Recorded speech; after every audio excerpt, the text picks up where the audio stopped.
Tech stocks have been hit hard recently, with some of the top companies seeing drops of more than 20% in the past month alone. With such sharp declines, the big question on everyone's mind is this the end for tech stocks, or do they still have room to grow? Let's dive straight in and break this down.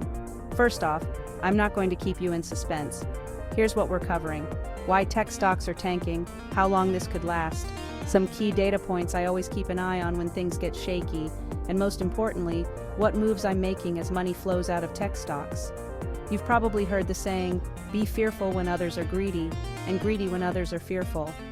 Right now, CNN's Fear and Greed Index is showing extreme fear for the first time in nearly a year. But just because stocks are down doesn't mean it's time to rush in and buy.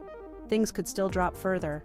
To understand why, let's look at what's driving this tech sell-off. Several factors are at play. One of the main reasons is that recent earnings reports have fallen short of analysts' high expectations. Take Microsoft, for example. Despite reporting better than expected revenue and earnings, its cloud services growth didn't quite meet predictions. As a result, the stock dipped.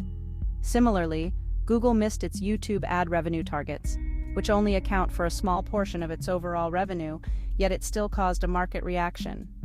There are also real issues, like Nvidia's delay in their Blackwell B200 chips due to a design flaw, but it's important to remember that Nvidia was already a year ahead of schedule on these chips. So, while delays are never great news, they aren't necessarily a deal breaker. Another factor is the broader economy. Last week, we saw a jobs report showing weaker than expected job growth, with unemployment rising to 4.3%, the highest since October 2021. Higher unemployment might prompt the Federal Reserve to cut interest rates, especially with the upcoming presidential election potentially influencing their decisions. However, this spike in unemployment triggered something known as the SOM rule, which suggests we could be headed for a recession. That said, the creator of the rule has noted that this time might be different due to strong household incomes and consumer spending. So, how bad is it really? One of my favorite pieces of advice is, when in doubt, zoom out. Yes, the Nasdaq is down 12% this month, but it's still up 9% for the year. Nvidia may have dropped over 20%, but it's up 110% year to date. These could just be normal corrections. To keep things in perspective, a correction is typically a 10 to 20% drop, while a crash is a 20% or more decline. Right now, the Nasdaq is in a correction, and Nvidia is technically crashing. But let's look at the bigger picture. Bull markets last longer and climb higher than bear markets. The average bear market lasts about a year and falls around 36%. But recoveries take about 2.5 years, unless you bought at the exact top. Patience is key here. Even professional money managers struggle with the ups and downs of the market. They're just as prone to emotional decisions as anyone else, and many fail to beat the S&P 500 over the long term. The real test of an investor isn't how they behave when the market is up, it's how they handle downturns.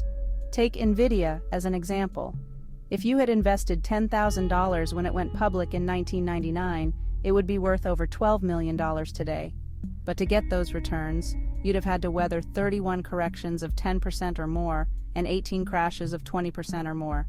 Twice, Nvidia's stock fell by 80%. It took 9 years to recover from those crashes, but those who stayed invested were rewarded.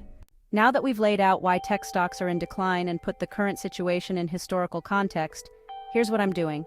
First, I'm building up my cash reserves. I started this back in June when I sold 13% of my Nvidia stock. I'm also narrowing my focus to my core investments, including the Nasdaq 100 and a few big tech names I follow closely. This isn't the time for me to diversify into other sectors. I'm doubling down on AI, semiconductors, and the ecosystem supporting them. While everyone else is running from tech stocks, I believe this AI boom is here to stay. Companies like Microsoft, Google, and Nvidia will reach new highs. So, instead of panicking, I'm focusing on the fundamentals of these businesses and staying the course.